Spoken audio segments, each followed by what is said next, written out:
하나님 아버지 감사합니다. 이 저녁에도 우리 세상 가운데 버려두지 아니하시고 온전히 복음의 자리 또 은혜의 자리로 인도하신 하나님의 은혜에 감사를 드립니다. 하나님, 그래서 어디 있든지 간에 우리가 찬양으로 고백했던 것처럼 그 순례자의 길을 마다하지 않게 하시고 또 우리에게 허락하신 그 십자가의 소명을 하나님 우리가 죽는 날까지 다 감당하다가 우리 본향에 갈 수 있도록 하나님 도와주시고, 그래서 하나님 날마다 복음으로 새롭게 되길 원합니다. 그래서 그 복음의 능력으로 인해서 우리 마음 가운데 세상에 줄 수 없는 그 평안과 평강이 함께 우리 마음 가운데 머물 수 있도록 하나님이 도와주옵소서. 이 저녁에도 하나님 말씀 상고합니다. 성령께서 조명하셔서 하나님의 귀하신 그 하나님 말씀의 뜻을 발견할 때 우리 삶의 변화가 되는 그런 귀한 시간 될 수 있도록 인도하여 주옵소서. 감사드리며 예수님의 이름으로 기도합나이다. 아멘. 네, 오늘 제가 또 말씀 전하게 됐습니다. 응원해 주러 오셔서 감사드립니다. 많이 와주셨는데요.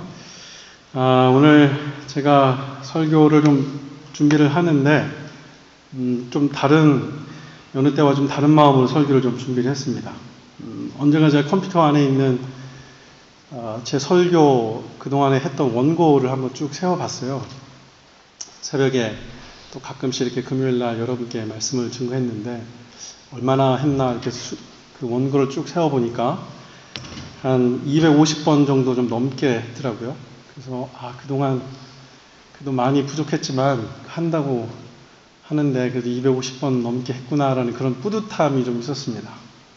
그러다가 오늘 어떤 말씀을 가지고 여러분께 말씀을 드릴까 생각을 하다가 그런 생각을 했습니다.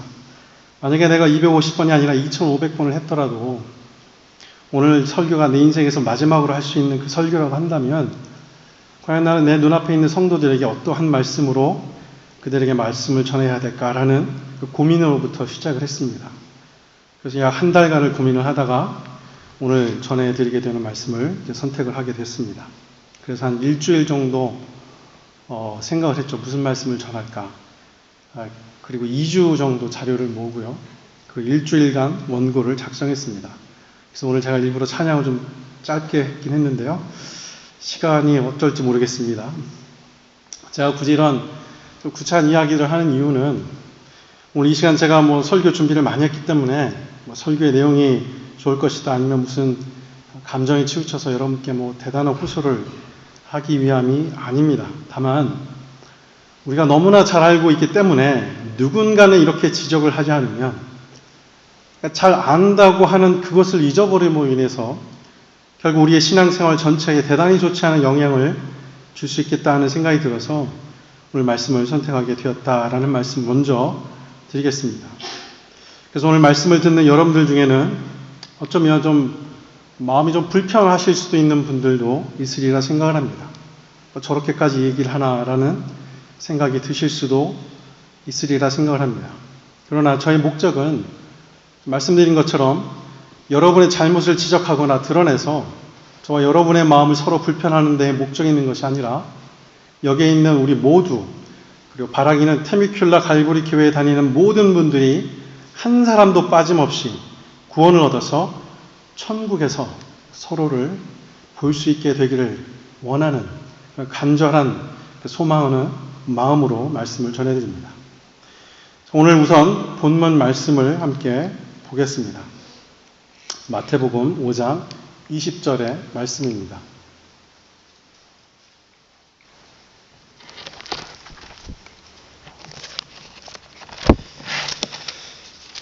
자, 함께 읽겠습니다. 스크린에도 나와 있는데 함께 읽겠습니다. 시작. 내가 너희에게 이르노니 너희 의가 서기관과 바리새인보다 더 낫지 못하면 결코 천국에 들어가지 못하리라. 아멘. 자, 여러분들께서는 위인전이라고 들어보셨을 겁니다. 혹시 어렸을 때 위인전을 읽으시면서 가장 인상 깊게 남았던 그 위인전의 인물이 아마 다 있으실 겁니다. 그래서 지금부터 말씀드리려는 이 분은 아마 모두 다 아시는 분이라 생각이 드는데요. 바로 알버트 슈바이처 박사라는 분입니다. 아프리카에서 의료봉사로 유명한 이 슈바이처 박사는 아마도 가장 유명한 위인전의 인물 중에 한 사람일 것이다 라고 생각을 합니다. 어느 분이 슈바이처 박사에 대해서 이렇게 요약을 했는데 그것을 제가 읽어드리겠습니다. 아프리카의 흑인들이 의사가 없어 고통을 당한다는 사실을 알게 된 슈바이처는 모교인 슈트라스부르크 대학에서 첨강생으로 의학을 공부한 후 1913년에 적도 아프리카, 지금의 가본 공화국으로 떠났다. 슈바이처의 재능은 정말 대단했다. 대학에서 신학을 공부하고 철학을 공부했다. 그래서 그는 목사로 대학 교수로 활동했으며 어려서부터 천부적 재능을 발휘했던 파이프 오르간의 연주자였다. 또한 그 당시 과도한 풍압으로 오르간의 음색이 손상되는 것을 지적하면서 근대 오르간의 간소화를 위해 공헌한 바도 있다고 한다. 특히 그는 음악의 대가인 바하에 심취하여 그를 연구한 음악가이기도 했다. 슈바이처가 아프리카로 떠나기 전 그에게서 가장 중요한 삶 중에서 3가지를 포기했었다고 한다. 첫째는 심취했던 바하의 음악을 포기했고, 두 번째는 명성을 떨칠 수 있었던 대학 교수직을 포기했었고, 세 번째는 풍요롭고 안락한 자신의 삶을 포기했었다. 그는 이 모든 것을 포기한 후 적도 아프리카의 오고의 강변 랑바레네의 병원을 설립하여 자신의 모든 것을 바쳐 그들을 위해 병을 고쳐주고 영적인 구원을 위해 복음을 전했다고 한다. 그는 자신이 포기했던 것에 대해서 결코 미련을 갖지 않았다. 그는 고난받는 자를 위한 자신의 헌신이 오히려 그의 마음에 기쁨과 감사를 갖게 했다. 그러나 하나님은 슈바이처의 희생과 사랑에 대해서 침묵하지 않으셨다. 오히려 더 큰 것으로 갚아주셨다. 슈바이처는 그토록 심취했던 바하의 음악을 포기했었지만 바하 협회는 모든 회원들이 참여하는 대대적인 연주회를 아프리카에서 열어주었고 대형 오르간을 선물했다고 한다. 또한 존경과 명예가 뒤따르는 교수직을 포기했었지만 하나님은 그를 평생 동안 강의할 만한 강의 시간을 단 1년 동안에 모두 허락하셨다. 안식년을 맞아 귀국한 그에게 대학마다 앞다투어 초청해서 그의 강의를 듣기를 원했다고 한다. 그리고 자신의 풍요롭고 안락한 생활을 포기했었지만 그가 저술한 자서전을 비롯한 많은 책들이 베스트셀러가 되어 자신의 선택한 삶의 가치를 확인할 수 있어서 그 마음에 충만한 기쁨을 가질 수 있었다. 자, 이렇게 요약을 읽어드렸는데요. 우리가 슈바이처라는 분에 대해서 위인전에서 읽은 것과 별반 다를 것이 없습니다. 다만 차이가 있다고 한다면 우리가 예전에 읽었던 그 위인전에서의 슈바이처 박사는 그분이 하나님을 믿었다라는 그런 부분이 드러나지 않았을 뿐이죠. 자, 위에서 제가 말씀드린 내용과 그리고 여러분이 알고 있는 이 아프리카에서 하셨던 그분의 희생을 기억을 한다면 분명 슈바이처 박사는 지금 어디에 있어야 합니까? 천국에 있어야 할까요? 지옥에 있어야 할까요? 아니면 그 중간 정도에 있을까요? 지금부터 슈바이처 박사가 목사로 그리고 신학 교수로 주장했던 신학적 교리를 잠시 소개해 드리겠습니다. 자, 그리고 나서 제가 설명을 드릴 텐데, 그리고 나서 정말로 이분이 현재 천국에 가 있는지 아니면 지옥에 가 있는지를 생각해 보시기 바랍니다. 그분이 쓴 나의 생애와 사상이라는 책에서 슈바이처는 예수님에 대해서 이렇게 이야기를 합니다. 조금 어려울 수도 있는데요. 잘 한번 들어보시기 바랍니다. 예수를 진정으로 이해한다는 것은 일종의 의지 작용에 의해서다. 예수와의 참다운 관계는 예수에게 사로잡히는 것이다.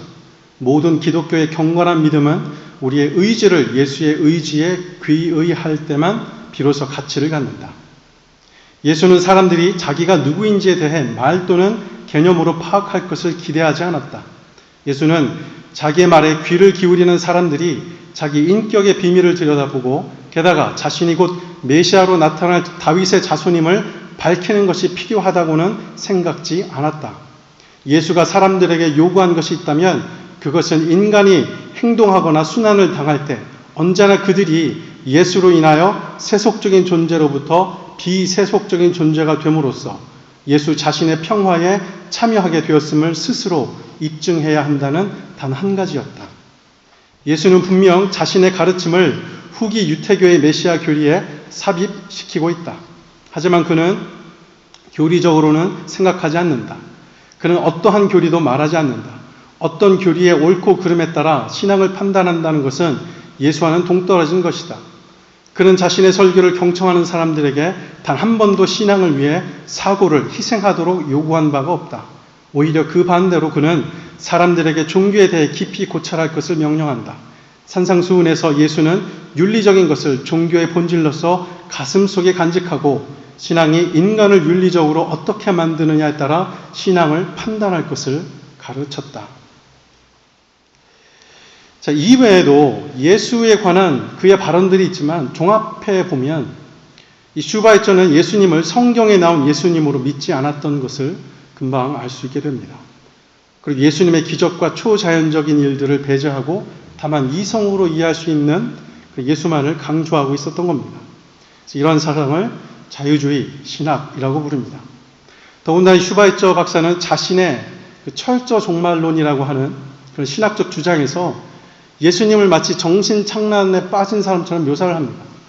그래서 예수는 마치 상상 임신처럼 여자들이 애를 갖고 싶으면 상상 임신을 하는데 그러니까 예수 스스로가 메시아가 되기를 너무나 원해서 상상 임신이 된 것처럼 스스로를 메시아에 오버랩시키고 있다라고 그래서 예수님을 정신착란증의 어떤 환자로 묘사하고 있습니다. 자, 그렇다면 지금 슈바이처 박사는 천국에 있을까요? 아니면 지옥에 있을까요? 당연히 지옥에 있습니다. 슈바이처 박사가 현재 지옥에 있다고 우리가 말할 수 있는 근거는 단연코 그가 예수를 성경에 있는 메시아로 믿지 않았기 때문이라는 전통적인 기독교 교리의 근거에서 우리가 쉽게 판단할 수 있습니다. 그렇다면 조금 더 냉정하게 이야기를 해서 그는 세상주의 다 포기하고 자신의 인생을 그토록 헌신하며 봉사하고 그리고 위인전의 단골 손님처럼 이름을 올려놓아도 결국 헛된 인생을 살다 간 사람이다라고 말할 수 있습니다. 아마 어쩌면 많은 믿지 않는 사람들은 슈바이처 박사가 살았던 인생이 너무나 숭고하기 때문에 그의 삶을 그 숭고한 삶이기 때문이라도 함부로 그가 지옥에 갔다라고 말하는 것은 잘못된 것이며 그래서 기독교가 독선적인 종교라고 욕먹는 것이야 라고 핀잔을 줄 수도 있습니다. 그러나 변함없는 사실은 그는 지금 지옥에 가 있습니다. 자, 이번에는 또 한 가지 다른 예를 들어드리겠습니다. 이번에는 정반대의 경우에 속한다고 할 수 있는데 잘 생각을 해보십시오. 2007년도에 밀양이라는 영화가 개봉된 적이 있습니다. 당시 이 영화에서 주연을 맡았던 이 전도연이라는 여배우는 이 영화로 칸 영화제에서 여우주연상을 타게 되는 쾌거를 이루었던 그런 영화였습니다. 아마 보신 분들도 계시겠지만 못 보신 분들을 위해서 간략하게 줄거리를 소개해드리겠습니다. 밀양은 경상남도에 있는 도시 이름입니다. 그곳에서 여주인공과 어린아들이 남편이 사고로 죽자 남편 고향이었던 밀양에 내려와서 살게 됩니다. 그곳에서 피아노 학원을 하던 여주인공은 어느 날 자신의 아들이 이웃 남자에게 유괴되어 결국 살해되는 사건을 맞이하게 됩니다. 그런 이후 극심한 슬픔에 잠기게 된 그 여주인공은 평소 그 여주인공을 전도하려고 했던 그 이웃집 약국이 있었는데요. 그 약국집 그 주인의 권유로 교회에 나가게 되면서 점점 그 슬픔으로부터 벗어나는 것처럼 보였습니다. 그리고 나서 다른 여타 교인들처럼 주일 예배, 구역 예배, 그리고 이런저런 교제를 하게 되므로 점점 일반적인 교인의 모습으로 변해가고 있었습니다. 그러다 어느 날 주인공은 자신의 아들을 죽인 그 이웃집 남자를 용서해야겠다라는 다짐을 하게 됩니다.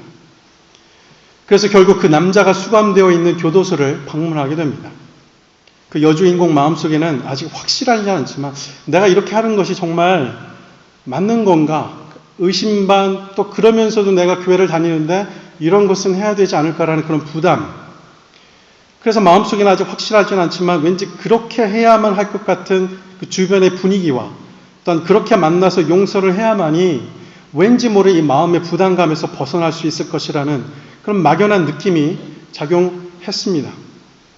결국 그 여주인공은 범인을 찾아갑니다.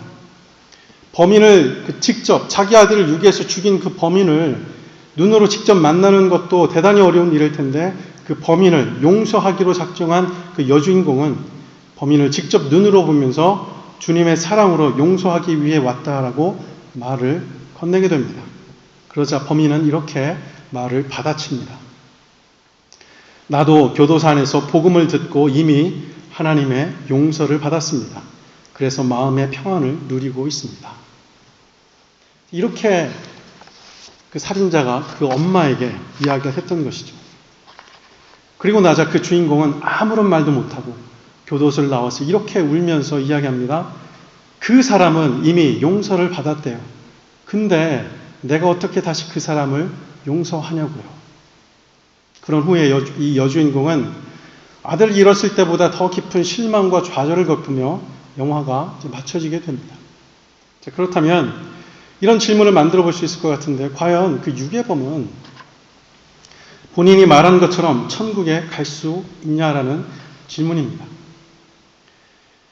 앞선 슈바이처 박사의 경우와 비교해 보면 대단히 극명한 대조를 이루고 있습니다. 한 사람은 평생을 헌신하며 숭고한 희생정신으로 살아간 사람임에도 불구하고 현재 지옥에 가 있고, 또 한 사람은 도저히 용서할 수 없는 그 살인자로 감옥에 갇혀 있지만 본인은 정작 이미 천국에 가 있는 것처럼 살고 있다고 이야기합니다.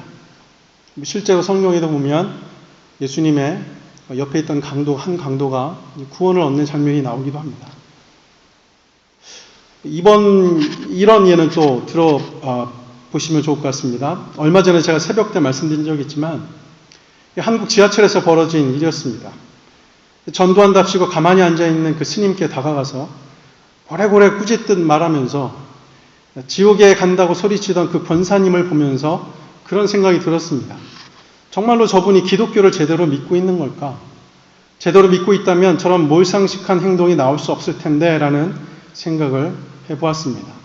그분이 정말로 구원을 얻어 천국에 갈 수 있을까요? 이런 일들은 멀지 않은 곳에서 볼 수 있는 현상입니다. 바로 교회 안에서 일어나는 일들입니다. 어떻게 똑같은 하나님을 믿는다고 하면서 이 성도들이라는 사람들에게서 드러나는 그 행동 양식은 너무도 천차만별이기 때문입니다. 다양한 것을 떠나서 저런 몰상식한 행동들이 과연 구원 얻은 사람들이 할 수 있는 일일까 하는 그 의심을 할 수밖에 없는 행동들이 이 교회 안에서 얼마든지 우리는 발견할 수 있기 때문입니다. 그리고 이내 그런 생각이 들죠.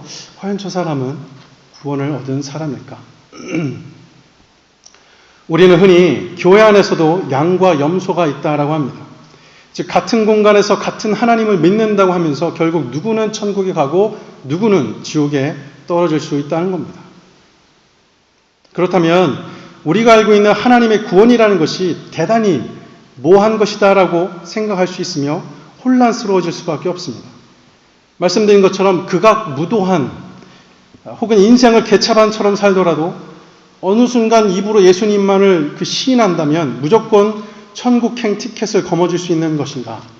아니면 평생을 헌신해도 결국 예수를 부인하는 것으로 인해서 그것 때문에 그 인생은 지옥으로 귀결될 수밖에 없는 것이 과연 우리가 이해하는 구원인 것인지 의문이 생기며 혼란스러워질 때가 있습니다. 만약에 여러분이 단순하게 생각해서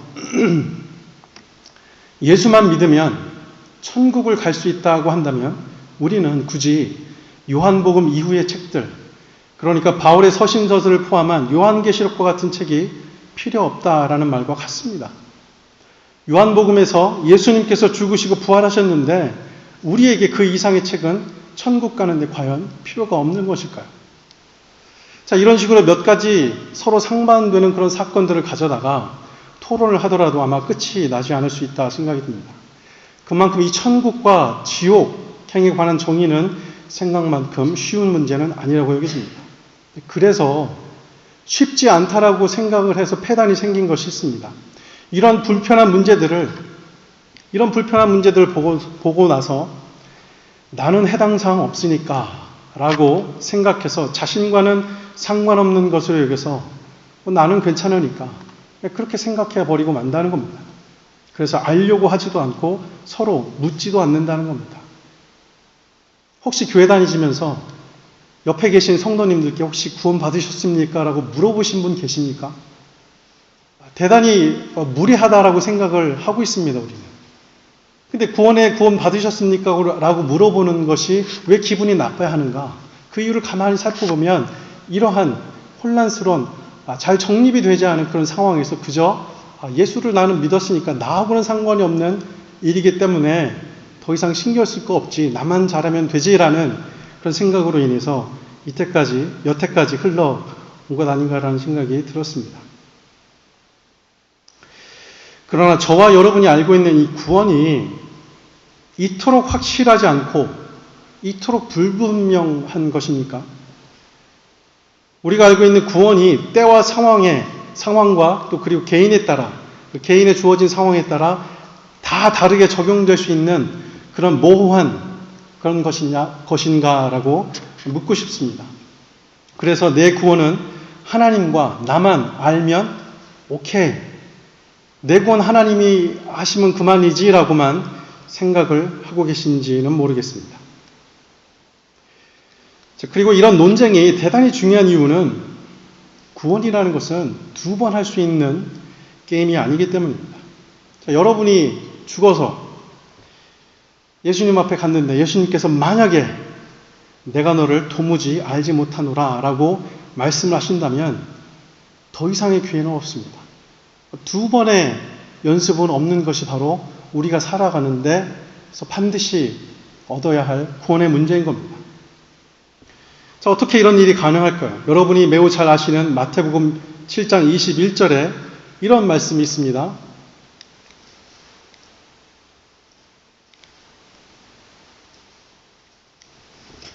사모님 다음 슬라이드를 좀 예. 21절입니다. 나더러 주여 주여 하는 자마다 다 천국에 들어갈 것이 아니요 다만 하늘에 계신 내 아버지의 뜻대로 행하는 자라야 들어가리라. 그러니까 주여 주여 하는 자마다 들어가는 것이 아니라 행해야 들어간다고 얘기를 하십니다. 그렇다면 여러분은 지금 아버지의 뜻대로 그 모든 것을 다 지금 행하고 계십니까?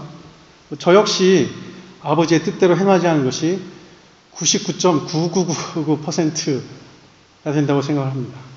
그렇다면 저는 구원을 못 받은 사람일까요? 저 역시도 그렇게 행하지 못하기 때문에 죽으면 예수님께서 내가 너를 도무지 알지 못한다라고 이야기하실까요? 자, 이처럼 저와 여러분의 구원은 단순히 예수 믿고 교회 생활 하니까 오케이라고 대단히 일차원적으로 생각할 수 있는 것이 아니라는 것입니다. 만약에 예수 믿고 신앙생활하고 교회 생활하는 것으로 구원이 보장된다면 왜 굳이 하나님께서 성경을 66권으로 만드셨겠습니까? 즉 단순하게 생각할 것이 아니라는 겁니다. 그래서 저는 오늘 여러분에게 구원에 대해서 함께 생각해 보는 시간을 갖길 원합니다. 그리고 지금까지 말씀드렸던 여러 예들 가운데서 여러분들 스스로가 이것은 내가 취해야 하는 것이구나 라고 그것을 분명히 아신다면 반드시 취하시고요. 그리고 아직 구원에 대한 확신이 없으신 분들에게는 조금 더 구원에 대한 확신을 갖게 되는 도움이 될 수 있는 시간이 되길 소망합니다. 설교를 하고 있는 저뿐만이 아니라 여기에 계신 모든 분들은 우리 다 한 사람도 빠짐없이 천국에서 함께 만나 뵐 수 있었으면 좋겠습니다. 앞서 들어드린 예처럼 우리의 구원은 상황과 경우에 따라서 마치 모호한 것 같은 느낌이 들 수 있습니다. 그래서 우리는 다른 사람의 구원에 대해서 생각하는 것을 스스로 금기시하는 경향이 있습니다. 아까 말씀드린 것처럼 교회 생활을 평생 해도 내 옆에 사람에게 당신 구원받았습니까? 라고 이 이야기를 못하는 그 마음 이면에는 내가 이렇게 물어보는 것이 무례한 일이라고 잘못 생각했기 때문에 그러면 나의 구원은 오로지 하나님과 나만 아는, 그래서 마치 클라스에서 들어가서 하나님과 나만 알면 그만인 그런 구원으로 잘못 인식하고 있었다는 것이죠. 과연 우리가 나를 포함한 다른 사람들의 구원에 대하여 생각하는 것이 하나님의 권한을 침범하는 것이겠습니까? 사도행전 1장 8절을 보시면 이렇게 되어 있습니다. 오직 성령이 너에게 임하시면 너희가 권능을 받고 예루살렘과 온 유대와 사마리아와 땅끝까지 이르러 내 증인이 되리라 하시니라. 자, 예수님께서 승천하시면서 믿는 크리스천들이 증인이 되는, 그 증인이 될 것을 예수님께서 당부하십니다. 이 말씀은 각 개인에게, 당시 모였던 500의 형제 각 개인에게 주신 말씀이라기보다는 교회라는 공동체 전체에게 주신 말씀입니다. 그렇다면 여기에 있는 우리 모두가 곧 예수님의 증인인 셈입니다. 자, 이 말을 바꿔보면 내 옆에 있는 사람이, 지금 여러분 옆에 앉아 계신 분들이 바로 예수의 증인이라는 사실을 여러분이 알고 있다라는 뜻입니다.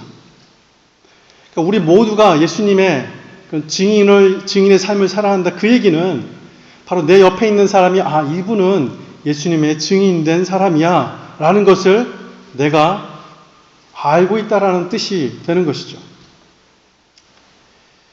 그래서 구원이라는 것은 이처럼 나하고 하나님만이 아는 그런 비밀스러운 관계가 아니라 누가 보더라도 나의 구원은 누가 보더라도 알 수 있는 대단히 투명한 것일 수밖에 없다라는 결론을 맺을 수 있습니다. 그래서 사도행전 3장에 보시면 성전 미문에 앉아있던 안진뱅이 사건을 잘 아실 겁니다. 그 안진뱅이가 그 베드로에 의해서 일으킴을 받고 나서 결국 어디로 향하게 됩니까? 바로 그 안진뱅이가 이 사도들과 또 믿는 자들을 위협하고 있는 그 공회원들과 유대인들 앞에서 그들 앞에서 예수를 증거하게 됩니다. 자, 그 상황에서 안진뱅이가 예수를 믿어 예수의 증인이 된 사실을 첫 번째 누가 아나요? 사도들이 알고 또 누가 합니까? 그 사도들 주변에 있던 크리스찬들이 알고 또 누가 합니까? 적대자였던 유대인들이 알고 또 공회원들, 즉 그 안진뱅이가 구원을 얻었다, 예수의 증인이라는 것은 누구나 다 아는 그런 사건이 바로 안진뱅이의 구원의 사건이었다는 겁니다. 심지어 하늘에도 내 구원의 증인들이 있습니다. 히브리서 12장 1절의 말씀입니다. 이러므로 우리에게 구름같이 둘러싼 허다한 증인들이 있으니 모든 무거운 것과 얽매이기 쉬운 죄를 벗어버리고 인내로서 우리 앞에 당한 경주를 하며. 자, 여기서 허다한 증인들은 이 12장 앞선 그 11장에서 언급된 믿음의 선조들을 일컫고 있습니다. 그렇다면 우리의 구원이라는 것은 나하고 하나님만 비밀스럽게 아는 것이 아니라 내 구원은 받지 않은 사람, 즉 믿지 않는 세상 사람들이나 믿는 사람들이나 심지어 하늘에 있는 모든 믿음의 조상들까지도 공개된 구원이라는 겁니다. 이것이 저와 여러분의 구원에 관한 그 투명성에 대한 것입니다. 그러니까 쉽게 말씀드리면 내 아내는 남편의 구원에 대해서, 그리고 남편은 자신의 아내의 구원에 대하여 서로 증인이 되어야 합니다. 그것을 위해서 기도하는 것이죠. 여기 서 있는 이 박재범 목사라는 사람의 구원을 여러분이 증인이 되셔야 하고, 저 또한 여러분 개개인의 구원에 대하여 증인이 될 수 있어야 한다는 겁니다. 이 말은 제가 여러분의 구원을 판단할 수 있는 그런 권한이 있다라는 말이 아니라 이미 구원받은 여러분의 모습을 통해서 사단에게, 그리고 적대자들에게 여러분의 구원을 제가 증인으로서 선포할 수 있어야 한다는 겁니다. 그래서 법정에서 사단이 여러분을 참소할 때 저는 증인으로 참석해서 이분은 예수님의 증인입니다, 이분은 구원 받았습니다라고 하는 그 의무가 저에게 있다는 겁니다. 여러분도 마찬가지고요. 이처럼 우리의 구원이 비밀스럽다거나 지극히 개인적인 것이 아니라면 이제부터는 그 구원에 대한 확실한 성경적인 기준을 갖고 있어야 합니다. 우리가 구원이 투명하다는 것을 제가 지금 설명을 드렸는데, 그렇다면 이렇게 투명한 구원이 어떠한 기준을 가지고 있는지를 알아봐야 하는데, 이럴 때 우리가 도움을 받을 수 있는 곳이 바로 조직신학입니다. 이 조직신학하면 무슨 대단한 영역인 것처럼 느껴서 일반 평신도들에게는 사실 관심받기 되어버린 것 같은 느낌이 들지만, 이 조직신학은 다름 아닌 우리의 구원에 대하여 정의를 내려주고 있는 대단히 중요한 학문의 한 분야입니다. 그래서 반드시 올바른 조직신학을 통해서 기독교의 교리나 특히 우리 구원에 관해서는 확실한 이 정보를 갖고 있어야 합니다. 이 조직신학에서 우리의 구원을 이 구원의 서정이라고 부르고 있습니다. 일반적으로 조직신학에서 말하는 이 구원의 서정이라고 하는 것은 한 개인이 하나님의 자녀로 선택받아서 천국에 가기까지를 보통 9단계의 이 단계로 나누어서 설명해 놓은 것입니다. 그러니까 이 말이 왜 중요하냐면, 지금 보시면 아시겠지만 이 9가지 중에 한 가지라도 빠지면 구원이 성립될 수 없다는 겁니다. 그래서 이 9가지는 나는 소명이 있는데 성화는 없다, 나는 회심은 있는데 칭의는 없다, 이럴 수는 없다는 겁니다. 넘버 1서부터 넘버 9까지는 한 번에 쭉 가야 된다는 것이죠. 이 9가지 중에 하나라도 빠지면 구원이 성립이 될 수 없다는 겁니다. 자, 잘 읽어보시면 첫째는 소명입니다. 하나님 부르신 것이죠. 중생, 회심, 믿음, 칭의, 입양, 하나님께서 우리를 어답트 하셨다는 그 입양.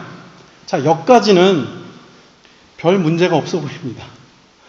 왜냐하면 여기까지는 하나님께서 일방적으로 이끄시는 그런 부분이라고 생각이 하기 때문이죠. 물론 7번과 8번과 9번도 다 하나님이 하시지만 우리가 6번에서 7번으로 갈 때 왠지 마음에 무거운 짐을 얹고 가는 듯한 마음이 든다는 것이죠.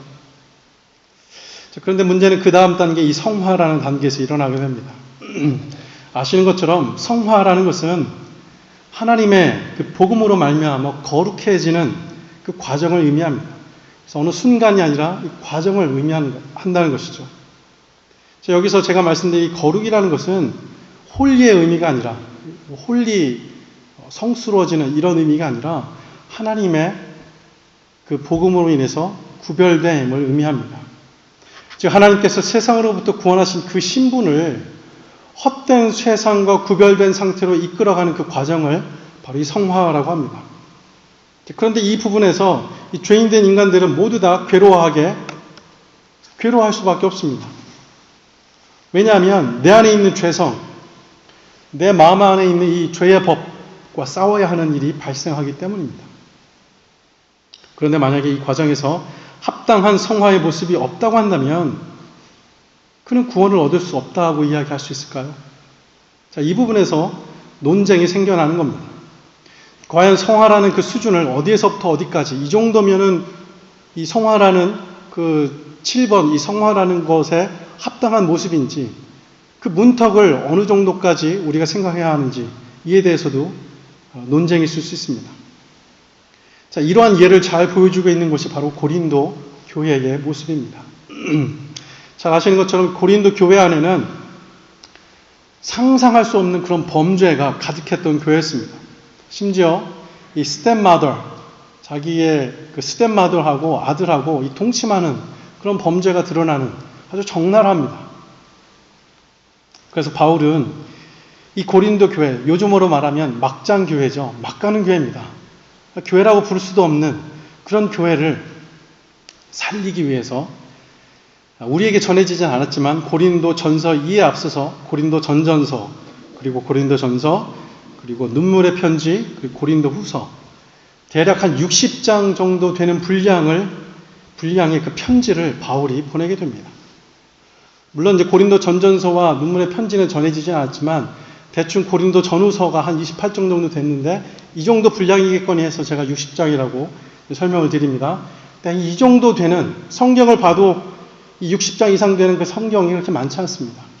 한 교회를 위해서 바울이 그 정도 되는 편지의 분량을 써서 지속적으로 그들을 일깨우고자 노력을 합니다.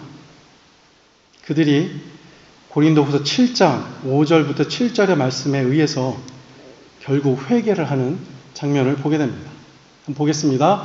우리가 마게도냐에 이르렀을 때에도 우리 육체가 편하지 못하였고 사방으로 환난을 당하여 밖으로는 다투며 안으로는 두려움이었노라. 그러나 낙심한 자들을 위로하신 하나님이 디도가 오므로 우리를 위로하셨으니 그가 온 것뿐 아니요 오직 그가 너희에게서 받은 그 위로로 위로하고 너희의 사모함과 애통함과, 여기서 애통함이라는 것은 회개를 했다는 것이죠. 나를 위하여 열심히 있는 것을 우리에게 보고함으로 나를 더욱 기쁘게 하였느니라. 결국 그토록 고린도 교회를 위해 수고한 바울의 일행들은 디도로부터 고린도 교회가 회개하고 돌아왔다라는 그런 아주 반가운 소식을 듣게 됩니다. 그렇다면 왜 그토록 바울이 60장이나 되는 그런 장문의 편지와 기도와 수고를 해야만 했을까요? 그 원인이 어디 있습니까? 바로 그들의 구원 때문에 그렇습니다. 그들을 살리고자 하시는 하나님께서 그들을 향한 그 구원의 은혜를 그들이 누려야 하기 때문에 바울은 목숨 걸고 그 교회를 살렸던 것입니다. 자, 이 말을 바꿔 말하면 고린도 전후서에 나타난 바울이 제시한 이 그리스도인의 삶, 그들이 범죄를 할 때마다 그렇게 하지 말고 이렇게 하라고 제시했던 그 기준과 삶의 기준들이 곧 올바른 성화의 모습과 기준이다라는 말과 같습니다. 그래서 내가 어느 정도 성화까지 이루어야 하는가, 내가 성화라는 이 과정을 어떤 모습으로 살아내야 하는가를 궁금하시다면 고린도 전후서를 보시면 됩니다. 그래서 우리의 구원은 신학적인 용어이긴 하지만요, 이미 그리고 아직, already, not yet, 그러한 이미와 아직이라는 그 긴장 상태가 우리의 구원의 상태인 겁니다. 바울이 빌립보서 2장 12절에서 이렇게 말을 하고 있습니다. 두렵고 떨림으로 너희 구원을 이루라. 그러므로 나의 사랑하는 자들아, 너희가 나 있을 때뿐 아니라 더욱 지금 나 없을 때에도 항상 복종하여 두렵고 떨림으로 너희 구원을 이루라. 이 너희 구원을 이루라 라고 이야기를 하니까 내가 무언가를 해서 내 구원을 이루어야 하는가 라고 문자 그대로 보실 수도 있을 것 같아서 제가 일부러 킹 제임스 버전을 밑에다 붙여놨는데요. 이 밑에 빨간 글씨 보이시면 그 구원을 이루라 해서 그 이루라에 해당되는 부분을 제가 빨간 글씨로 쳐놓았습니다. 이 workout이라는 말인데요. 이미 이루어진 구원의 은혜를 두렵고 떨림으로, 이 두렵고 떨려야 하는 그 이유가 무엇인가? 아까 말씀드린 그 이미와 아직, 우리의 구원이 과거에 이루어졌지만 아직 우리가 천국에 가기 전까지 그 성화와 영화와 그런 모든 모습들이 우리에게 남아있기 때문에 항상 하나님의 그 구원의 감격을 누림과 동시에 나에게 닥친 그 믿음의 도전들을 우리가 이겨야 할 그 긴장의 상태가 아직 남아있기 때문에 이렇게 바울이 표현을 한 겁니다. 그래서 구원을 이루라라는 바울의 원뜻은 내가 스스로 내 구원을 이룰 수 있다는 말이 아니라 이 workout이라고 번역을 해 놓았는데요. workout이라고 하면은 어디서 많이 그런 이야기를 들어보셨습니까? workout. 가시는 분들 계실 텐데 피트니스 가시면 workout이라는 말을 많이 하시죠. 이 피트니스에 가시면 뭐 하십니까? 뛰시고 땀 흘리시고 또 근육을 만드죠. 이걸 workout이라고 합니다. 즉 죽으라고 뛰어서 겉으로 드러나야 하는 이 workout. 뛰어서 땀내야 하고, 운동한 사람은 우리가 쉽게 알아볼 수 있죠. 그 운동한 사람은 다른 사람하고 틀립니다. 얼굴이 뛰느라고 빨개지고 땀이 흘러서 옷이 젖고 팔이나 다리의 근육이 눈에 볼 수 있도록 드러나는 것, 그것이 운동하는 사람들의 특징이죠. 따라서 우리의 구원은 다른 사람들이 알아볼 수 있도록 나타날 수밖에 없는 그 은혜의 사건임에도 불구하고 아까 말씀드린 것과 같은 이야기입니다. 내 구원이라는 것은 내가 스스로 workout 함으로 인해서 다른 사람들이 내 구원을 알아볼 수 있는, 그 눈으로 알아볼 수 있는 그 구원, 그것임에도 불구하고 여전히 죄에 묶여서 여전히 그 자리에 머물고 있다고 한다면 그야말로 불안한 삶을 살아가고 있는 사람이다라고 할 수 있습니다.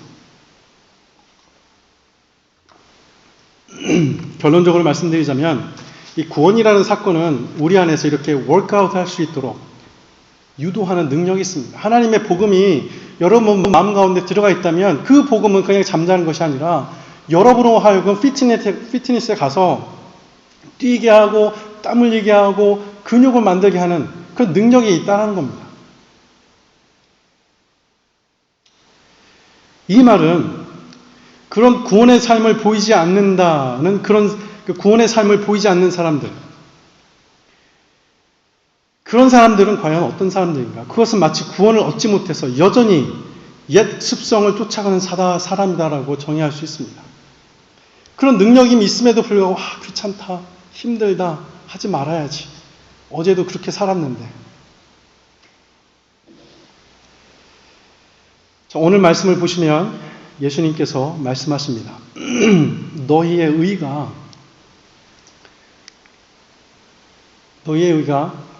바리새인보다, 서기관과 바리새인보다 더 낫지 못하면 결코 천국에 들어가지 못한다라고 말씀을 하셨습니다. 이 말씀을 그렇게 이해하시는 분들이 있더라고요. 율법을 철저히 지키고 있던 이 서기관과 바리새인들이기 때문에 이 구원 얻은 자들이 그들의 그런 열심, 그 서기관과 율법주의자들이 그 율법을 지키고 하자는 그런 열심을 내지 않으면 결코 천국에 들어갈 수 없다는 취지로 이해하시는 분들이 있었습니다. 만약에 이렇게 말씀을 이해하셨다면 그동안 어떻게 살아오셨는지 제가 궁금합니다. 서기관과 바리새인의 열심보다 덜하면 반드시 지옥에 간다고 하셨는데 이런 구절을 대하시면서 나와는 전혀 상관없는 그런 구절로 생각하셔서 염려와 근심 걱정이 없으셨다고 한다면 참 제가 궁금하죠. 어떻게 그런 배짱으로 사셨는지. 자, 만약에 그러니까 이런 말씀은 그리고 또 한 구절 볼까요? 마태복음 5장 22절에 이렇게 나와 있습니다. 나는 너에게 이르노니 형제에게 노하는 자마다 심판을 받게 되고 형제를 대하여 나가라 하는 자는 공회에 잡혀가게 되고 미련한 놈이라는 자는 지옥불에 들어가게 된다라고 말씀을 하십니다. 그러면 여기에 있는 우리 모두는 다 지옥에 가야 하는 게 맞죠. 태어나서 한 번도 바보라고 하시지 않으신 분들이 없잖아요. 다 그러시잖아요. 형제에게 바보라고 하지 않은 사람이 누가 있겠습니까? 그렇다면 이 말씀은 이렇게 봐야 하는 게 아니죠. 이 오늘 본문에서 이 낫다, 그러니까 너희의 의가 이 서기관과 바리새인보다 낫지 않으면, 그래서 이 낫다라는 헬라어 페리세오라고 하는 이 헬라어의 말 뜻은 우리가 흔히 생각하는 뭐 better 이런 의미가 아니라 다른 차원, 이 보통 수준을 넘는 이라는 뜻입니다. 따라서 예수님께서 말씀하신 더 나아야 하는 의라는 것은 서기관과 바리새인들이 갖고 있었던 그 열심, 율법을 지키고자 했던 그 열심과 그들의 그 의와는 비교도 할 수 없을 만큼의 어떤 다른 고차원적인 의의가 있어야 한다라는 말을 하고 계신 겁니다. 즉 율법으로 구원을 이루겠다고 하는 그들의 잘못된 열심과 의의가 결국 그들을 지옥으로 인도한다라는 말씀입니다.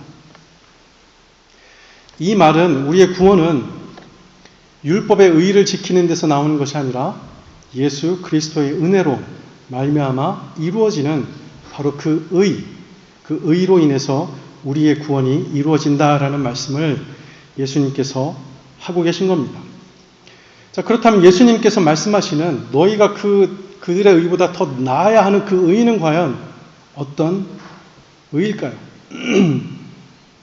자, 우리의 구원에 있어서 의라는 개념은 대단히 중요한 부분입니다. 따라서 이 의라는 개념을 정립해 놓지 않으면 구원의 삶을 살아가는데 대단히 많은 지장을 일으키게 됩니다. 자, 의라고 생각하면, 언뜻 생각하면 어려울 수 있을 것 같습니다. 물론 제가 지금부터 여러분에게 설명드리는 이 의라는 개념은 하나님께서 갖고 계신 그 의라는 전체적인 개념 중에 정말 눈에도 보이지 않을 만큼 아주 작은 그런 뜻일 수밖에 없습니다.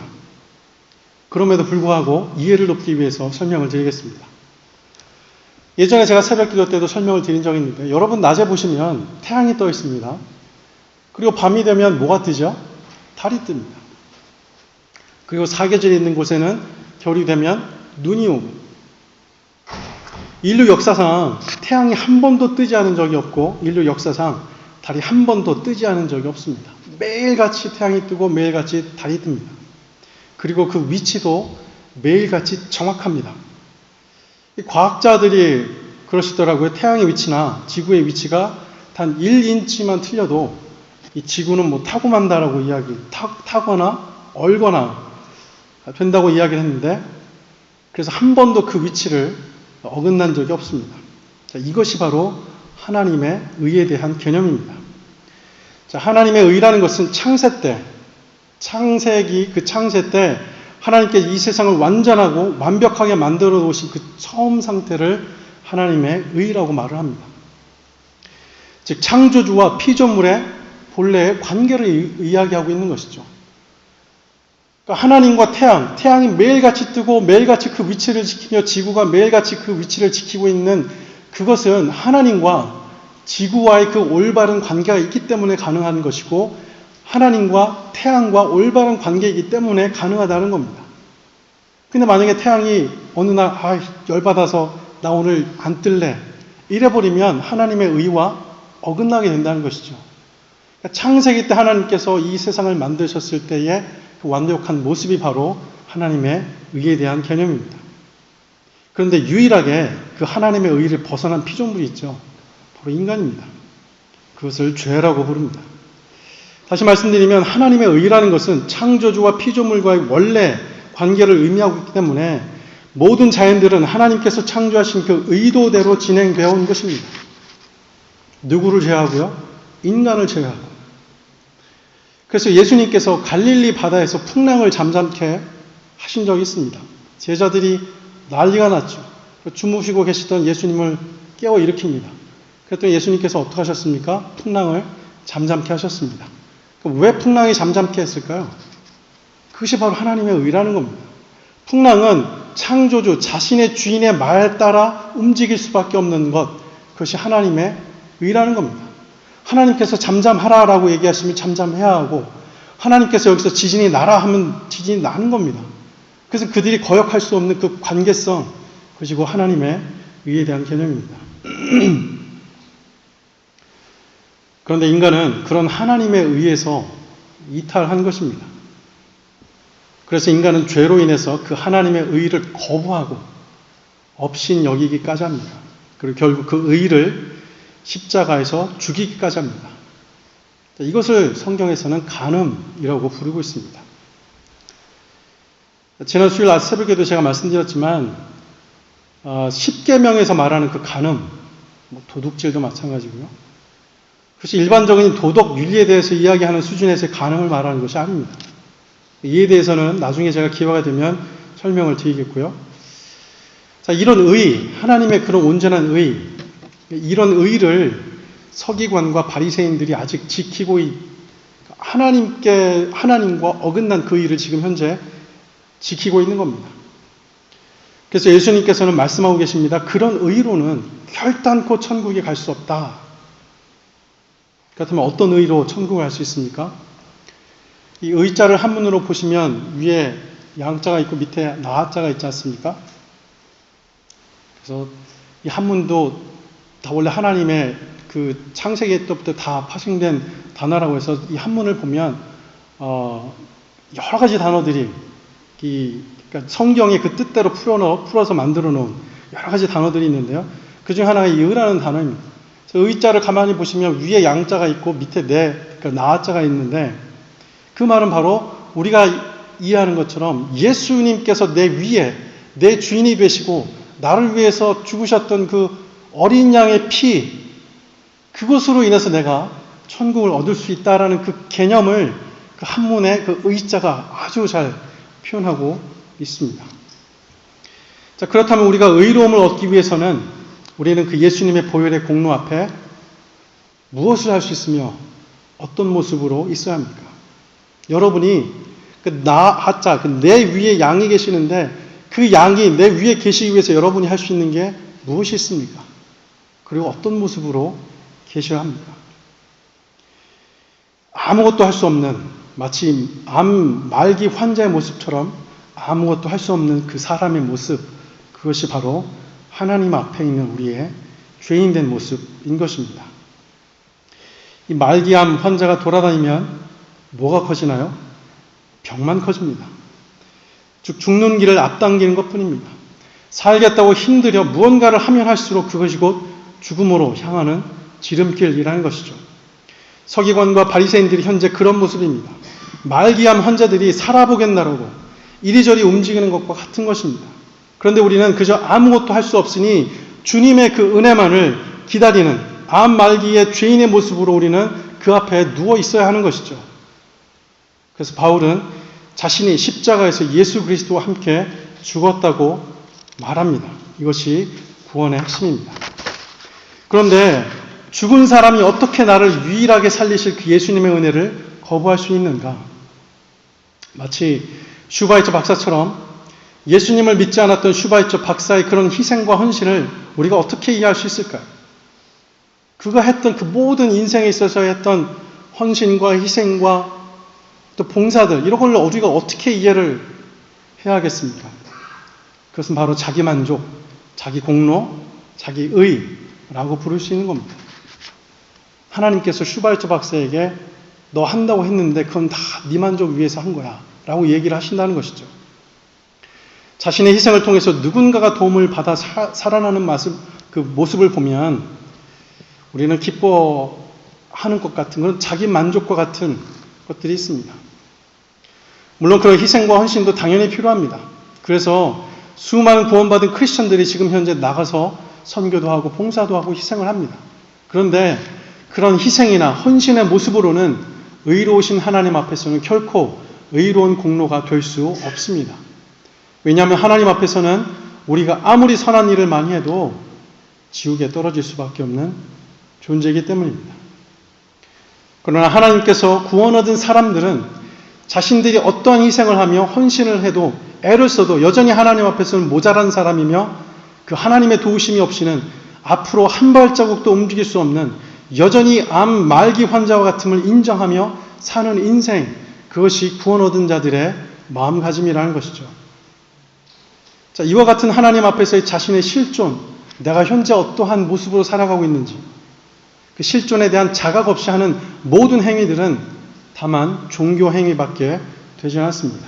내 공로, 내 의, 내 것을 하는 내 자리, 이 모든 행위는 하나님이 제일 싫어하던 이방신을 섬기던 종교 행위에 불과한 것입니다.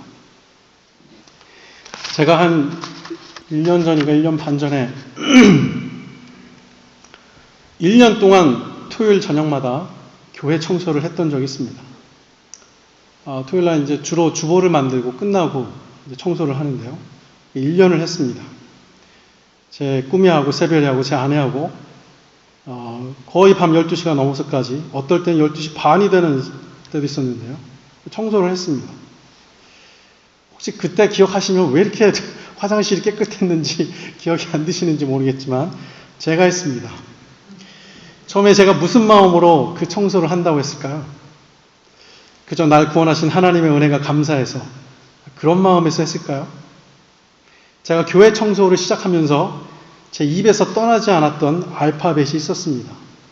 A와 C입니다. 청소할 때마다 A, C, B는 안 나오더라고요. A, C, A, C. A와 C를 입에 달고 청소를 했던 것이죠. 그러면서 그런 마음이 들었습니다. 남들 안 하는 거 나는 한다. 남들 다 잘 때 봐라. 나는 이런 것도 할 수 있는 사람이다. 하나님 아시죠? 하나님만 아시면 됩니다. 이런 마음으로 청소를 1년 동안 했었습니다. 과연 하나님께서 원하시는 모습일까요? 하나님께서 그러시는 것 같습니다. 열심히 청소하는데 너 지금 쓸데없는 짓 한다. 그런 얘기 하신다고 생각을 해요. 그런 청소하는 일이 필요 없다는 말이 아닙니다. 청소해야죠.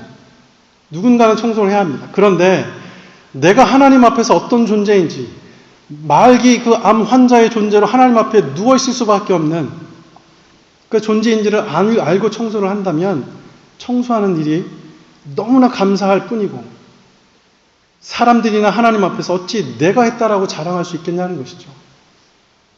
하나님께서 허락하신 이 일, 정말로 하나님의 그 일을 나에게 맡겨주시니 감사합니다. 그래서 어떻게 입에 A와 C가 그렇게 나올 수 있겠냐는 것이죠. 그러면 안 된다는 겁니다. 이것은 마치 말기 암 환자에게 치료약을 먹였는데 회복이 되어서 이 사람이 회복이 되니까 너무나 기뻐서 그냥 있을 수가 없어서 자신의 집 앞마당을 쓸게 해주는데, 그것을 말기암 환자가 자기가 했다고 자랑하겠냐고요. 내가 말기암 환자 내일 모레면 죽어가는 사람인데 이런 치료약을 받고 내가 힘이 나서 앞마당을 쓸고 있는데 봐라 사람들 이거 내가 한 겁니다 라고 자랑을 하겠냐고. 이 의사 선생님이 나를 살리셨습니다. 이런 것은 아무것도 아닙니다 라고 이야기해야 정상 아니냐는 겁니다. 선교하는 일은 어떻습니까? 자신의 의로 목숨을 내어주는 일은 또 어떻습니까? 자신의 의로 자신의 전 재산을 기부하는 것은 또 어떻게 받아들여야 하겠습니까? 이 모두의 자신이 하나님 앞에서 곧 죽어야 하는 비참한 죄인이라는 처절한 인식과 고백이 없다면 모두가 다 그저 우상을 섬기는 종교 행위와 다를 것이 없습니다. 그렇다면 밀양에 나왔던, 제가 소개해 해드렸던 그 밀양에 나왔던 그 범인은 어떤가요? 나를 구원하신 예수 그리스도 앞에 자신의 영원한 멸망에 이를 수밖에 없는 말기암 환자라고 여긴다면 당연히 그에 합당한 행동이 나와야 하는 겁니다. 하나님이 나를 구원하신 그 의미를 정확히 깨달은 사람이라고 한다면 당연히 진정한 회개와 그 피해자 가족에 대한 사죄의 모습이 나올 수밖에 없는 것, 그것이 바로 하나님의 의의 모습이라는 겁니다. 그래서 예수님께서는 지금 산상수훈을 말씀하시면서 제자들과 예수님을 따랐던 그 사람들에게 바리새인과 서기관이 율법으로 구원을 얻을 수 있다고 하는 그 모든 열심과 그래 도덕적인 윤리, 그런 모든 잘못된 의의를 배척하고 그것을 포함해서 전혀 다른 차원의 하나님의 의의를 말씀하고 계신 겁니다. 이 말은 여태까지 설명드린 것처럼 그 의, 하나님의 의의를 내가 가진 사람이라고 한다면 그들이 하는 그 열심, 또 그들이 목적하고자 하는 그 열심과는 다를 뿐더러 그들보다도 어쩌면 더 열심히 우리는 하나님을 섬길 수 있는 존재라는 것이죠. 예수님께서는 오늘 본문 마태복음 5장 20절 이후에 그 44절에서 이렇게 말씀하십니다. 나는 너에게 이르노니 너희 원수를 사랑하며. 그래서 우리는 이 말씀을 흔히 원수를 사랑하라 라고 하셨기 때문에 말 그대로 원수를 사랑해야 한다고 생각하는 그 구절로 아시는 분들이 많을 거라 생각합니다. 그런데 우리가 살아봐서 알지만 이 원수를 사랑한다는 것 대단히 어려운 일입니다. 그래서 어떤 설교자들은 그렇게 강조하기도 합니다. 하나님께서 우리가 할 수 없는 것을 주셨겠냐? 할 수 있는 것을 주셨으니까 원수를 사랑하면 사랑해진다라는 식으로 말씀을 전하기도 합니다. 그런데 이런 식으로 원수를 사랑하면 그것이 정말로 하나님께서 원하셨던 그 하나님의 의, 원수를 눈앞에 두고 속으로는 마치 그 밀양에 나온 그 아들을 잃어버린 여인처럼 할 수 없이 왠지 그렇게 해야만 할 것 같은, 이걸 안 하면 내 마음에 있는 죄의 짐이 더욱더 나를 짓누르는 것 같아서 그래서 그냥 그 앞에 가서는 웃는 척, 물어보는 척, 속으로는 부글부글 끓는 이런 식의 원수를 사랑하는 그 의가 과연 하나님께서 원하시는 그 의겠냐라는 것이죠. 이렇게 하는 것이 가능합니다. 해보셔서 아시죠? 안 해보셨나요? 저는 해봤는데 속으로는 부글부글 끓지만 겉으로는 아닌 것처럼 속이길 잘 하잖아요. 근데 과연 그것이 하나님께서 원하시는 그 하나님의 의가 되겠냐라는 것이죠. 자, 그렇다면 여기서 예수님께서 말씀하신 그 원수는 누구를 지목하고 있는 것일까요? 지금 산상수훈을 듣고 있는 사람들, 이 말씀을 듣고 있는 사람들은 제자들을 포함한 유대인들입니다. 이 당시 제자들은 율법을 열심히 지키던 이 서기관과 바리새인과 다를 바 없던 사람들이었습니다. 즉 율법을 지킴으로 구원을 얻는다는 것을 믿던 사람들이 바로 제자들과 당시 예수님 주변에 몰려들었던 유대인들이었습니다. 그런데 어느 날 예수님께서 나타나셔서 그들이 지금 믿고 있던 구원의 방식, 즉 내 열심으로 내 의로 열심히 하면 구원을 얻겠다라고 하는 그 믿음의 방식을, 구원의 방식을 예수님께서 나타나셔서 하나하나 무너뜨리고 계신 겁니다. 그래서 예수님께서는 바리새인과 서기관들, 즉 권력의 실세들에게 타겟이 되고 만 것이죠. 그렇다면 권력의 실세들, 즉 율법주의자들, 제자들 포함한 유대인들, 예수님에 모였던 유대인들, 그들에게 있어서 자신들의 그 자리를 무너뜨리고 있는 그 원수는 현재 누굽니까? 바로 예수님 자신입니다. 그래서 예수님께서 원수를 사랑하라 라고 하신 그 말씀의 뜻은 율법이 아닌 복음, 즉 예수님을 믿고 그 예수를 사랑하라 라는 말이 되는 것입니다. 아까도 말씀드린 것처럼 원수를 도저히 사랑할 수 없겠는데 이 원수를 사랑하라고 했으니 겉으로는 웃고, 그 말씀이 아니라는 것이죠. 그러나 하나님의 의가 내 안에 들어가면 비로소 원수를 진정으로 사랑할 수 있게 됩니다. 거짓말처럼 들릴지 모르겠지만 정말로 하나님의 그 의, 그 하나님께서 나를 구원하신 그 감격, 그리고 내가 하나님 앞에서 말 암기 환자의 모습으로 누워있다라는 그 실체를 알게 된다면, 그게 내 모습인 것을 알게 된다면 원수가 아니라 원수보다 더한 것도 사랑할 수 있게 됩니다. 이것이 하나님의 의가 되는 겁니다. 이것이 주님께서 말씀하고 계시는 그 새로운 의, 그들과 전혀 다른 차원이 틀린 그런 의의 개념인 것입니다. 그렇지 않고 법을 지키는 마음으로 원수를 사랑한다 하더라도 그것은 또 다른 자기 공로밖에 되지 않습니다. 내가 그래도 이 원수를 끝까지 참았다, 화 안 내고, 자기 공로밖에 되지 않는다는 겁니다. 그러나 예수님을 사랑하게 되면 내가 그 예수님 앞에서는 죽은 사람이라고 멸망당할 수밖에 없어서 지옥으로 떨어질 존재임을 깨닫게 되는 순간 우리는 우리의 원수와 같은 존재들을 사랑할 수 있게 되며 불쌍히 여기고 긍휼히 여길 수 있게 됩니다. 지난 수요일 새벽에도 말씀드렸지만 왜 예수님께서 이 산상수훈이라는 중요한 말씀을 하시면서 우리가 다 아는 이야기를 하셨겠냐라고 우리가 다시금 생각을 해봐야 합니다. 성경은 그런 윤리적이고 도덕적인 교훈을 설명하고자 우리에게 허락하신 책이 아닙니다. 그래서 어느 분이 얘기하시길 간디 같은 사람은 죽을 때까지 이 예수님의 산상수훈을 지키다가 죽었다고 해요. 이 예수님의 산상수훈이야말로 인류가 지켜야 할 가장 고상한 도덕적이고 윤리적인 법이다 라고 생각을 해서 죽을 때까지 그 간디는 산상수훈을 지키다가 갔다고 합니다. 그가 힌두교인이죠. 어디 있습니까 지금? 지옥에 있죠. 힌두교인들도 지키는 수준의 도덕이나 윤리를 강조하시기 위해서 우리에게 복음을 주신 것이 아닙니다. 우리가 그것을 지키는가 아닌가는 올바른 복음 다음에 와야 하는 것이죠. 우리가 정확한 하나님의 의와 그 복음의 뜻을 안 다음에 그렇다면 자연히 그 삶은 나올 수밖에 없는 것입니다. 그런 도덕과 윤리를 지키자고 제가 말씀드리는 것이 아닙니다. 그러나 우리가 그런 일반적인 도덕과 윤리를 지켜내는 그 방식은 다른 방식이라는 것을 말씀드리는 겁니다. 예수님께서 왜 우리를 구원하셨는지에 대하여 정확히 이해하면 세상적인 도덕과 윤리를 뛰어넘는 모습들이 크리스천의 삶에서 얼마든지 묻어나올 수 있다는 것을 말씀드리고 있는 겁니다. 예를 들어드리면 우리가 주일마다 외우는 사도신경을 보시면 이렇게 시작을 합니다. 전능하사 천지를 만드신 하나님 아버지를 믿사오며. 근데 이 라틴어 사도신경은 다르게 시작을 합니다. 이 나는 믿는다라고 시작을 하거든요.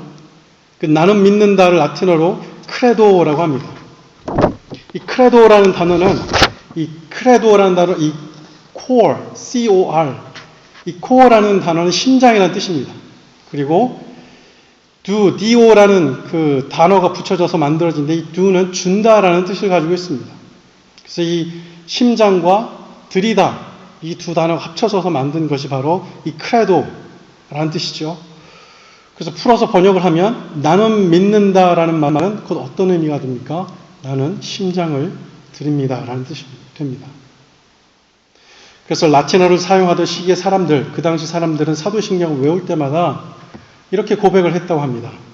내 심장을 드립니다. 하나님 당신에게. 내 심장을 드립니다. 예수님 당신에게. 내 심장을 드립니다. 성령님 당신에게. 내 심장을 드립니다. 거룩한 교회여. 자, 이것이 우리가 주일마다 고백하는 신앙 고백입니다. 그렇다면 정말로 그런 삶을 살고 있는가를 스스로 살펴봐야 하죠. 만약 그렇지 않다. 나는 하나님께 심장을 드리지 않습니다. 그렇게 느껴지신다면 그것은 신앙 고백이 아닌 주문에 불과한 것입니다. 여러분이 아무리 주일날 나와서 사도신경을 100번이 아닌 10,000번을 외운다 할지라도 이러한 마음으로 신앙 고백을 드리지 않는다면 그것은 여태까지 여러분들은 주문처럼 그냥 외우고 말았다는 겁니다. 주일마다 고백하실 때 예수님께 심장을 드리십니까? 그럴 마음이 없다 하면 차라리 하지 마십시오. 아무런 도움이 되지 않습니다. 주문을 외워서 무슨 효력이 있을 거라고 그것을 외우고 계시는 겁니다. 그럴 마음도 없는데 신앙 고백을 하시고 하는 그런 거짓말과 별반 다르지 않다는 것이죠. 그리고 심장을 드리고 하셨으면 말뿐이 아닌 진짜 여러분의 심장을 드리는 그 각오로 여러분의 신앙의 삶을 이어나가시기 바랍니다. 바울이 두렵고 떨림으로 구원을 이 워크아웃 했던 것처럼 그렇게 해 나가셔야 합니다. 우리가 우리의 심장을 하나님께 드릴 수 있는 것은 진정으로 나를 향한 하나님의 구원의 은혜를 몸과 마음으로 깨달았을 때 비로소 가능하게 됩니다. 그리고 그런 사람들은 결코 헛된 모습을 보이지 않습니다. 어찌 심장을 드리겠다고 하는 사람들이 다른 사람의 마음을 아프게 하고 자신의 심장을 드리겠다고 하는 사람들이 어찌 세상 사람들도 다 지키는 그런 기본적인 윤리나 도덕에서 벗어난 삶을 살 수 있냐라는 겁니다. 절대 그럴 수 없습니다. 우리의 심장을 드리겠다고 고백하는 사람은 얼마든지 원수를 사랑할 수 있게 되고 결국 내 목숨조차도 하나님께 드릴 수 있는 그런 복음이 또 하나님의 의가 저와 여러분 안에 자리 잡고 있는 겁니다. 따라서 율법이 제시하는 그런 것과는 전혀 차원이 다른 모습인 것이죠. 그래서 히브리서 11장에 보시면 그런 올바른 복음의 사람들, 즉 심장을 하나님께 드리겠다고 각오했던 그런 사람들의 삶이 어떤 삶을 살다 갔는지를 매우 적나라하게 보여주고 있습니다. 히브리서 11장 33절부터 38절입니다. 그들은 믿음으로 나라를 이기기도 하며 의를 행하기도 하며 약속을 받기도 하고 사자들의 입을 막기도 하며 불의 세력을 멸하기도 하며 칼날을 피하기도 하며 연약한 가운데서 강하게 되기도 하며 전쟁에 용감하게 되어 이방 사람들의 진을 물리치기도 하며 여자들은 자기의 죽은 자들을 부활로 받아들이기도 하며 또 어떤 이들은 더 좋은 부활을 얻고자 하여 심한 고문을 받되 구차히 풀려나기를 원하지 아니하였으며 또 어떤 이들은 조롱과 채찍질 뿐 아니라 결박과 옥에 갇히는 시련도 받았으며 돌로 치는 것과 톱으로 켜는 것과 시험과 칼로 죽임을 당하고 양과 염소의 가죽을 입고 유리하여 궁핍과 환난과 학대를 받았으니 이런 사람은 세상이 감당하지 못하느니라. 그들이 광야와 산과 동굴과 토굴에 유리하였느니라.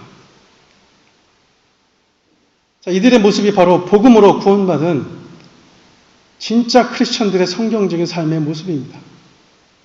어찌 이들이 예수님을 사랑하지 않았겠으며 어찌 이들이 자신의 원수라도 사랑하지 않았겠습니까?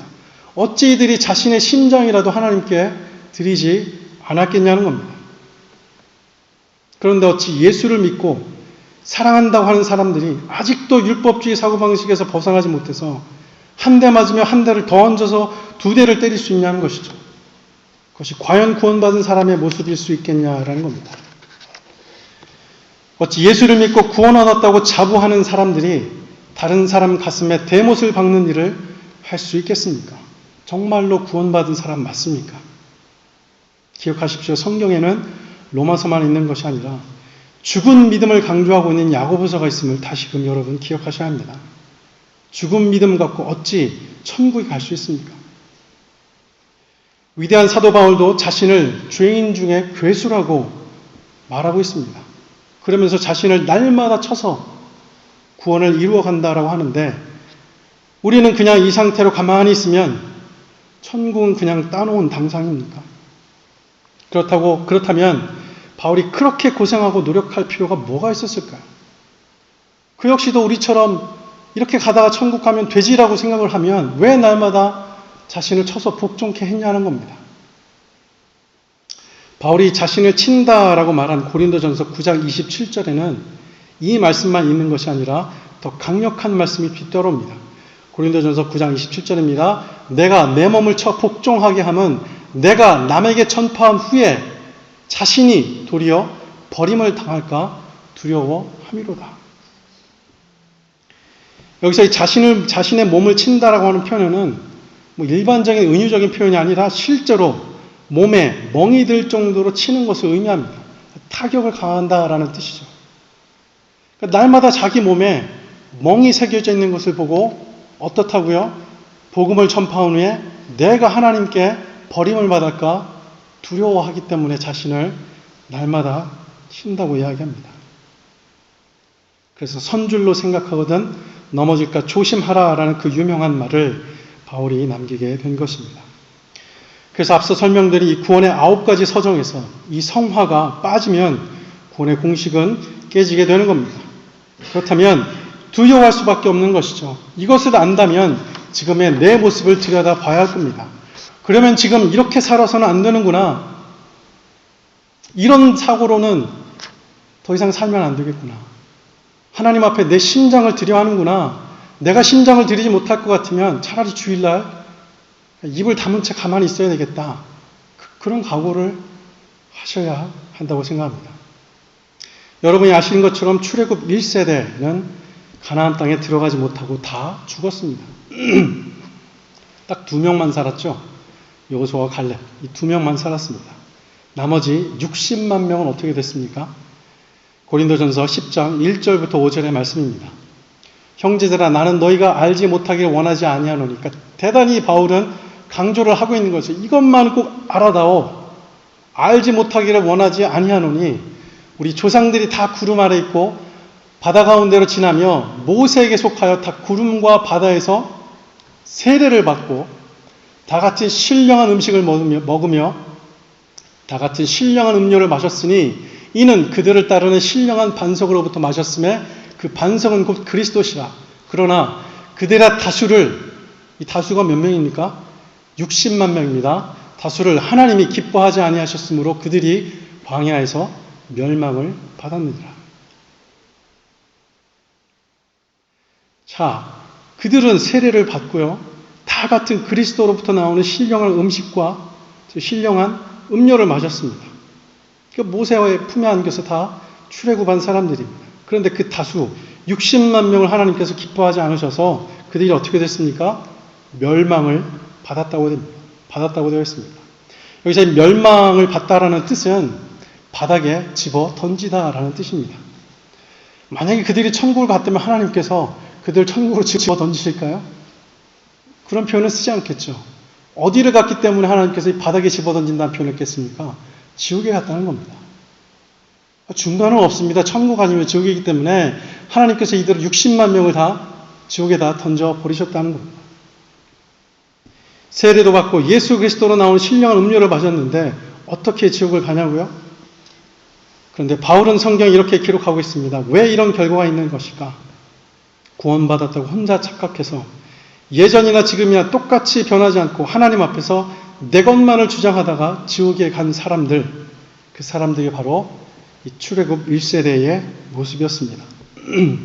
자, 그러면 제가 질문을 드리겠습니다. 여러분은 60만 명 중에 2등할 자신이 있습니까? 60만 명 중에 여러분이 2등할 자신이 있으신가요? 물론 구원이 등수로 들어가는 건 아니죠.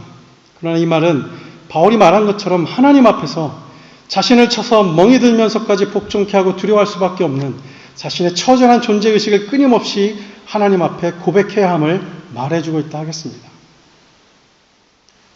하나님의 의, 그 하나님의 복음이 내 안에 들어오면 이런 바울의 모습 우리도 얼마든지 우리 삶 속에서 보여줄 수 있는 겁니다. 말씀을 마치겠습니다. 저는 오늘 말씀을 준비하면서 이런 말씀 전하다가는 죽어도 여한이 없겠다 하는 싶은 생각을 했습니다. 왜냐하면 우리는 여기서 천년만년 살 사람들이 아니기 때문입니다. 우리에게는 상상할 수 없는 엄청난 천국이 기다리고 있습니다. 그렇다면 이 땅에 사는 동안 우리는 다른 것에 신경 쓰면서 사는 것이 아니라 그 천국에 초점을 맞추어서 살아가야 하는 그 특별한 목적을 담고 있는 사람들입니다.